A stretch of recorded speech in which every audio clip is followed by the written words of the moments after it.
Cet appel du Sud, Hilaire Zipan, quel commentaire faites-vous de l'actualité autour des appels et contre-appels du Sud? Ben, je pense que c'est l'énième appel. Vous avez eu les appels du Nord à l'époque, signés par Bello. Ici au Petit Roman, on connaît bien les issues qu'il y a eu d'après les appels du Nord. Et après, il y a eu l'appel du littoral, il y a eu l'appel de l'Ouest, il y a eu les appels du Mbam. il y a le memorandum du Mbam, donc il y a les appels. En principe, politiquement, quand vous vous présentez pour régler les problèmes globalement, les problèmes sectoriels ne vous permettent pas de faire des commentaires. Donc, en principe, je me réserve. Mais je vois qu'ils ont soulevé des sujets qui sont tout à fait d'intérêt, d'importance, à savoir que là, le pays se porte mal. Il se porte mal à Ebolova, il se porte mal à Douala, il se porte mal à Yaoundé. C'est une politique globale qui nous permettra de sortir de ces situations-là. Une fois que j'ai dit ça, nous sommes un pays qui avons des communautés. Et on ne peut pas empêcher à quelqu'un de vivre sa tribalité. Le danger, c'est quand la tribalité est au-dessus de l'État. Parce que, Marie-Flore, vous appartenez bien au Mbam. Vous n'avez pas décidé de naître dans le Mbam. Mais pourtant, vous n'allez pas faire du Mbam la prédominance de la gestion de l'État. C'est ce que nous pouvons réfléchir. Mais nous appartenons à la communauté. Et il faudra que les Camerounais intègrent qu'on a besoin des intellectuels pour régler un problème fondamental qui se pose dans notre démocratie. C'est celui le suivant. Est-ce que la démocratie a pensé que les chefs ont toute leur place dans ce processus? À la réflexion que j'ai menée jusqu'aujourd'hui et ce que j'ai reçu comme enseignement au mouvement progressiste, non. Les chefs n'ont pas une place atypique dans la démocratie. Mais il faudra donc que nous repensons notre démocratie avec la place des chefs à l'intérieur de la démocratie. Voilà un sujet qui intéresse bien entendu nos intellectuels, nos philosophes, nos anthropologues, nos sociologues, nos historiens. Il faudra bien qu'ils réfléchissent parce que c'est eux qui ont la matière intelligente pour pouvoir le faire. Et naturellement également les philosophes. Nous, les politiques, nous sommes des hommes d'action et nous nous appuyons sur les réflexions faites par ces corps-là pour pouvoir orienter l'activité et donner une vision à l'État. C'est le rôle du politique. Et donc, permettez-moi que les auditeurs le comprennent, que les téléspectateurs sachent, je n'en fais pas un commentaire sur des problèmes qui sont clivants par rapport à la communauté, mais j'estipe les positions pour pouvoir voir en quelle mesure je veux faire une politique globale. Nous avons ce problème-là. En y rentrant, on rentre également dans le problème anglophone. Parce que parler une langue venue de l'extérieur ne vous donne pas la qualité d'être exempté des autres. Et je pose toujours la problématique. Quand un père francophone fait de son enfant, demande à son enfant de faire un cursus anglophone, est-ce que l'enfant a un traitement particulier à la maison? Non, c'est un faux débat. Que pensez-vous de ceux qui pensent, vous avez évoqué tout à l'heure, Hilaire Zipan, les intellectuels, parmi ces personnes signataires justement de ce document, il y a le professeur Rabat Oyono. Pour certains, non, il ne faudrait pas enlever sa casquette de membre actif du MRC. Pour certains, pour faire, pour exprimer son opposition au régime actuel. Et pour d'autres, est-ce qu'il faudrait dissocier le parti ou alors rester, maintenir le citoyen et pendre ce qu'il dénonce véritablement? Ben, je pense que l'universitaire peut s'exprimer, aussi librement soit-il, dans le cadre de la science qu'il détient. Mais pour autant, est-ce qu'il entre dans l'espace public? Je pense que le professeur n'a pas sa place. Dans l'espace public, c'est M. Abba Oyono. Et là, il peut être critiquable. Mais dans le même temps, ce que vous avez dit, les journalistes prennent quand même parfois la temps de voir. Il y a quelqu'un qui a signé qui est très important, très influent au MRC. Il s'agit du docteur Oku. Oui. Parce que les gens ne savent pas qui c'est. C'est l'un des conseillers les plus influents du professeur Maurice Kamto. Docteur Oku. Il est signataire. Je dis bien, c'est parce que vous ne le connaissez pas. C'est l'un des les plus influents. C'est un jeune extrêmement talentueux, très brillant, médecin, parce que les gens ne savent pas, c'est un médecin. C'est un médecin, et c'est un bonhomme très brillant, très talentueux, que les gens ne savent pas très bien. Donc je pense qu'il a un bel avenir, mais pour autant, je dis bien, je ne fais pas les commentaires en ce qui concerne. Donc, professeur Bayono fait beaucoup d'actualité, c'est son droit le plus absolu, mais pour autant, je me réserve de dire que dans l'espace public, le grade d'universitaire n'a pas toute sa place. Pour autant, dans le grade académique, je le respecte, et je le dis avec beaucoup d'humilité, je ne suis pas un universitaire. Tout à l'heure, on évoquait cette sortie du ministre Issa Tiroma Bakary et cette rumeur qui a circulé après sa discussion avec l'ambassadeur de France. Mais nous avons eu copie du communiqué de presse, signé d'ailleurs de l'événement auquel a participé le ministre Issa Tiroma Bakary. C'était mercredi dernier, ce document qui a été rendu public. Il s'agit, pour ceux qui prennent l'écoute à l'instant, du fait que le ministre de l'Emploi et de la Formation professionnelle participait le 17 17 juin dernier au Conseil local de développement où il a discuté d'ailleurs avec l'ambassadeur Thibault. Il parlait d'employabilité, mais l'information qui est arrivée, notamment sur les réseaux sociaux, était que l'ambassadeur lui aurait demandé de s'associer au professeur Maurice Kamto pour les prochaines élections. C'est ce qui a fuité sur les réseaux sociaux, mais non, répond l'ambassade de France. D'ailleurs, nous avons pu discuter avec certains responsables là-bas qui nous ont dit non, il n'en était rien. Regardez encore, vous avez eu copie du communiqué et de savoir exactement ce qui s'est dit entre l'ambassadeur et le ministre de l'Emploi et de la Formation professionnelle du Cameroun. D'abord, je me surprends de comprendre que la France maintenant réagit devant les rumeurs par un communiqué. Non. Le communiqué, c'est par rapport à l'événement, à l'activité. Le Conseil local de vin, il y a eu un communiqué là-dessus en disant ce que les uns et les autres sont dit. Mais ce n'est pas un communiqué pour démentir la rumeur. Non, ce n'est pas ça. Je reprends la phrase. Je me surprends de me rendre compte qu'après une rencontre maintenant, il y a un communiqué. Nous avons rencontré les ambassadeurs, il n'y a pas eu de communiqué. Non, peut-être que c'est moi Oui, qui mais m'exprime peut-être pas vous. bien. Pas dans le même cadre. Non, ce n'était pas dans le Pas dans même le même cadre. cadre. Il y a un événement, on annonce l'événement, donc les journalistes ont le document, c'est un peu comme un dossier de presse. Par conséquent, dans le dossier de presse, vous avez des informations Sauf qu'on complémentaires. est sorti de l'événement. Mais maintenant, on est sorti de l'événement. Balafon, qui est une radio très crédible, devait être plutôt la source d'information des Camerounais et non les réseaux sociaux. Je vous ai dit ça depuis le début. Nous sommes dans une situation extrêmement délicate et il faudra bien que le pouvoir public prenne la mesure de l'importance pour que ces élections se passent dans un cadre acceptable et accepté par tout le monde. Acceptable et accepté par tout le monde. Car les réseaux sociaux peuvent déstabiliser ce pays au regard d'une rumeur mal maîtrisée, mal fondée. L'ambassadeur de France rencontre habituellement les membres du gouvernement. On n'en fait pas un communiqué. Mais le contexte s'y prétend. La situation permet à ce que toute rencontre, tout affichage vise à ce que les gens puissent faire des interprétations tout à fait de nature en vrai. Nous avons vu la France accepter qu'un leader de l'opposition camerounaise à la place de la République puisse faire un meeting. Ben, on n'a pas taxé la France de quelque chose. C'est les actes de la France que nous serons critiquables. Et en ce sens-là, je peux vous dire que la France n'est pas exemptée d'une situation complètement difficile dans lequel le Cameroun travaille. Nous avons par exemple le débat sur le franc CFA, il faut le faire très clairement. Nous avons le débat sur les accords de partenariat économique, il faut le faire très probablement. Et nous avons le débat sur la place, la prédominance des sociétés françaises et à leur capacité à rapatrier l'ensemble de leurs capitaux, de leurs bénéfices, que nous devons le faire. Voilà les débats qui vont encadrer cette élection-là. La France n'est pas exemptée, je le dis très clairement. Donc pour autant, nous parlons la langue française, donc nous allons voir un pays qui va pouvoir débattre clairement de son orientation, de sa place, bien entendu en tenant compte des intérêts de la France. La France a fait beaucoup d'investissements au Cameroun. Ça, nous le reconnaissons.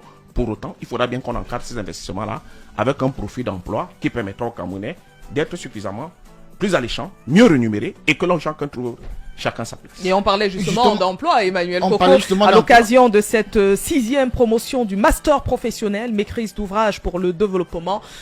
Plusieurs autres personnalités étaient d'ailleurs présentes. Si vous permettez que je dise quelque chose, le président c'est trop dit, le ministre Issa Chiroma a fait quand même une révolution. Il est président de son parti politique. Bien entendu.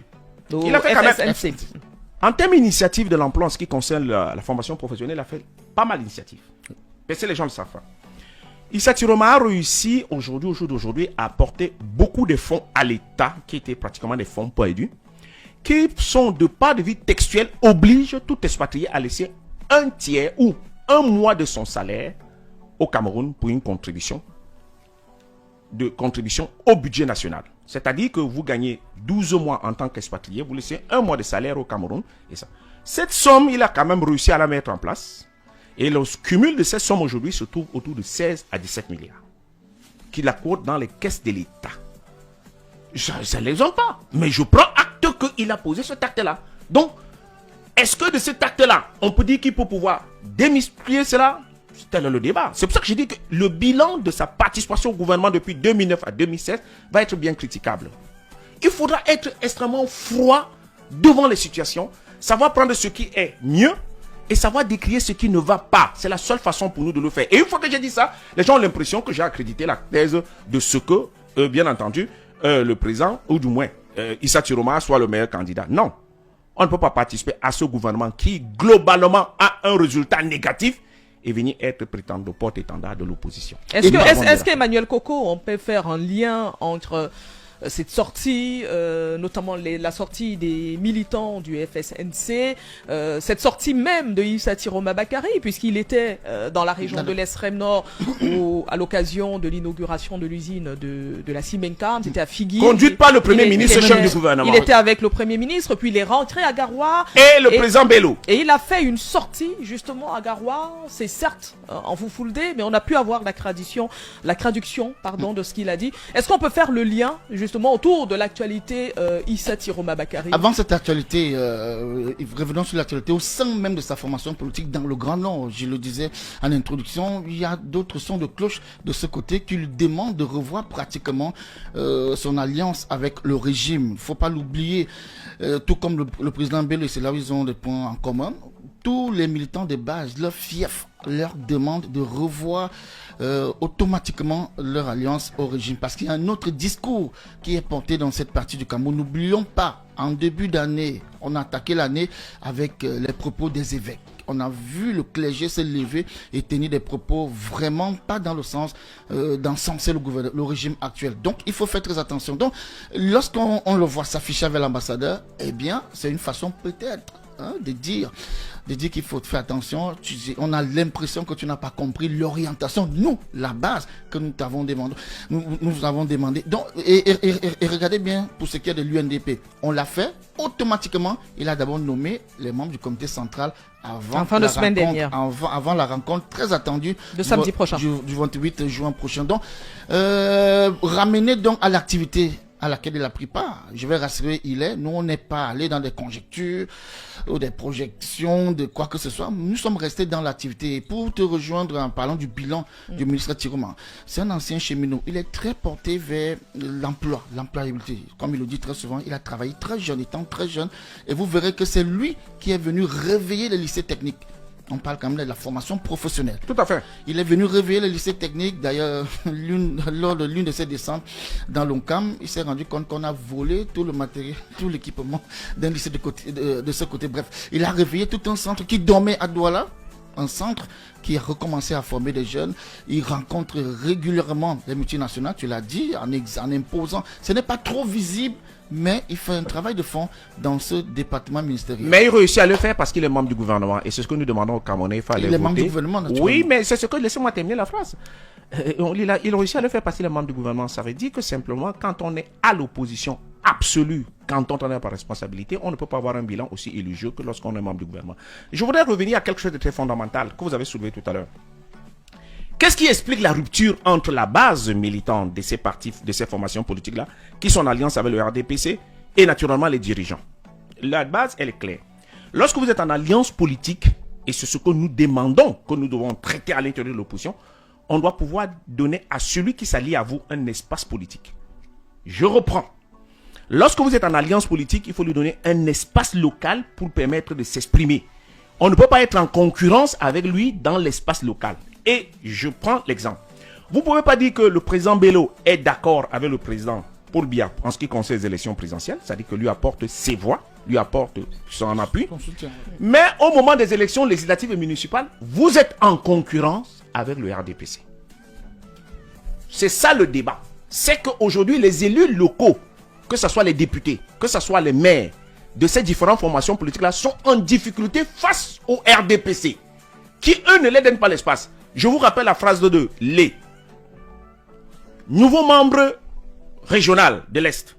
Premier meeting à Garbaboulaye.